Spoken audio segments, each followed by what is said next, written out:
क़दुरु ऐं वक़्तु बेकमाल आहे। जंहिंखे वक़्तु ॾियो उनखे क़दुरु नाहे ऐं जंहिंजी क़दुरु कयो उहो वक़्तु नथो ॾे। तव्हांखे शुरूआति करण लाइ अज़ीम थियण जी ज़रूरत नाहे।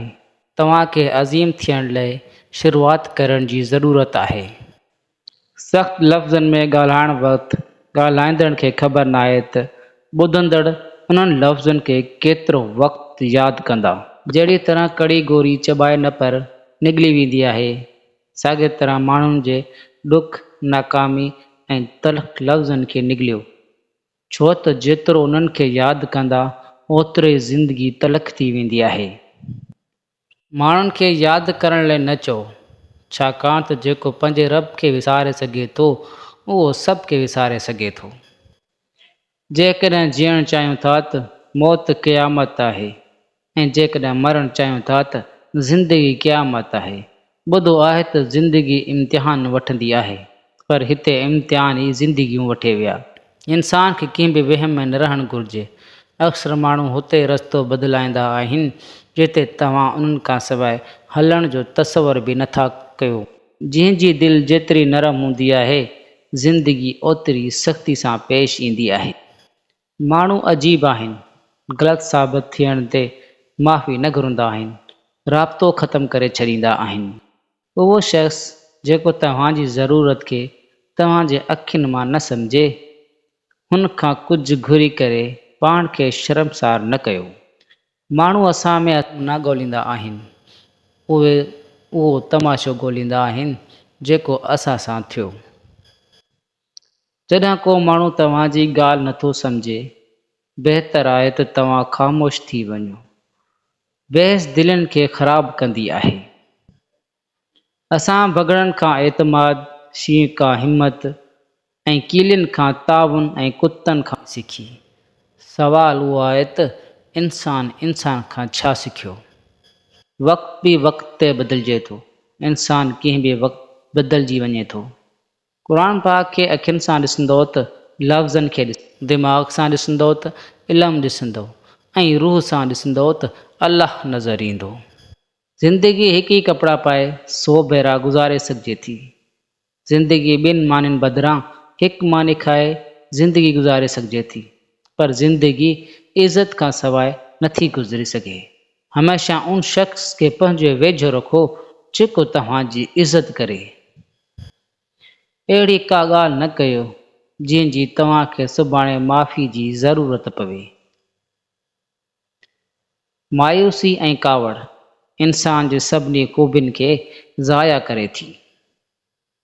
जिते ॻाल्हाए करे अहसास ॾियारण जी ज़रूरत हुजे, हुते गूंगो थियणु बहितर आहे।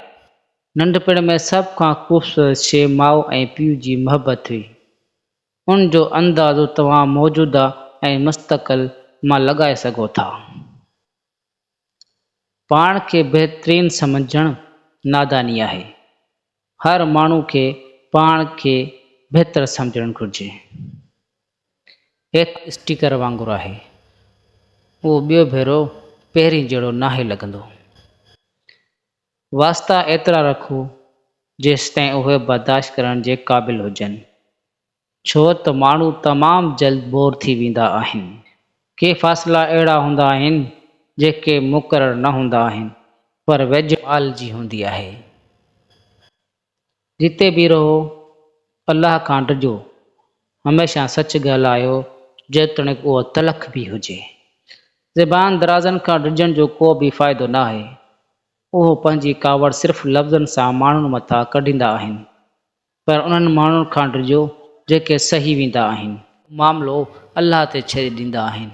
जिते नाइंसाफ़ी जी का गुंजाइश न आहे, जिते देरि आहे पर अंधेर न आहे। पंहिंजे ॾुखनि ऐं परेशानियुनि खे पंहिंजे सीने में दफ़न कयो। जेकॾहिं उन्हनि खे पंहिंजे चहिरे ते रखंदा त तव्हां कमज़ोर थी वेंदा। कॾहिं कॾहिं असां ग़लति वक़्त ते जे साम्हूं रोईंदा आहियूं। माण्हू ग़लति न हूंदा आहिनि, उहे सिर्फ़ असांजे हक़ में सही न हूंदा आहिनि। अकड़ हर इंसान में हूंदी आहे, पर झुकंदो उहो आहे जेको रिश्तनि जी परवाह कंदो आहे। बार बार शिकायत करण खां ख़ामोश रहणु बहितर आहे, छो त फ़र्क़ु नथो पवे त शिकायत कीअं कजे। अहिड़ी ख़ुशी खां पासो कजो जेका ॿिनि खे ॾुख ॾियण सां मिले थी। जेकॾहिं तव्हां ग़लति आहियो त उनखे तस्लीम कयो ऐं जेकॾहिं का ग़लतफ़हमी आहे त उनखे दूरि कयो। उहो ई पुरअमन ऐं सुठी ज़िंदगी गुज़ारण जो फ़ॉर्मूलो आहे। अक्सर करे उहे माण्हू तव्हांजे मुक़ाबले में बीहंदा आहिनि जिन जी सुञाणप तव्हां जे करे थी आहे। हर माण्हू जो ग़म संदसि हिमत मुताबिक़ हूंदो आहे। जेकॾहिं कंहिं जी तकलीफ़ ॾिसी तव्हांखे तकलीफ़ महसूस थिए सम्झो त तव्हां अल्लाह पाक जा पैदा कयल बेहद इंसान आहियो। दुनिया में सिर्फ़ु हिकु मोहबत आहे जंहिंखे अल्लाह ताला ॾिसी ख़ुशि थिए थो। दुनिया में सिर्फ़ु हिकु मोहबत आहे जंहिंखे ॾिसी अल्लाह ताला ख़ुशि थिए थो ऐं उहा ज़ाल जी पंहिंजे मुड़ुस सां मोहबत ऐं मुड़ुस जी पंहिंजे ज़ाल सां मोहबत। अक़ल जेतिरो घटि हूंदो ज़बान ओतिरी डिघी हूंदी छो त ख़ाली बर्तन ई शोर कंदा आहिनि। हर मज़बूत माण्हू जे पोयां हिकु बेरहम माज़ी हूंदो आहे। कम ज़रफ़ माण्हू रिश्तनि खे आज़माईंदा घणा आहिनि ऐं निभाईंदा घटि आहिनि। मानी जे तंदूरनि ते मर्दनि जो वधंदड़ रश औरतुनि जे तइलीम याफ़्ता थियण जी निशानी आहे। जॾहिं का औरत तव्हांजे साम्हूं रोए थी त तव्हांजी मर्दानगी जो तक़ाज़ो आहे त तव्हां उन ॻाल्हि खे उते ई ख़तमु करे छॾियो। अक़लमंद माण्हू पंहिंजे कम ते भरोसो रखे थो ऐं जाहिल पंहिंजी उमेदुनि ते। अक़लमंद कमाल चाहे थो ऐं जाहिल दौलत चाहे थो। ज़िंदगी में ॿारनि खे हमेशह पंहिंजी कमी महसूसु करायो पर फ़ासिलो एतिरो डिघो न हुअणु घुरिजे जो को तव्हां खां सवाइ जीअण सिखी वठे।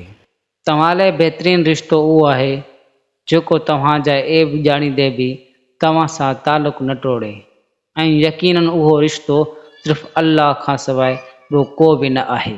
कंहिंजी बर्बादी ते ख़ुशि न थियो।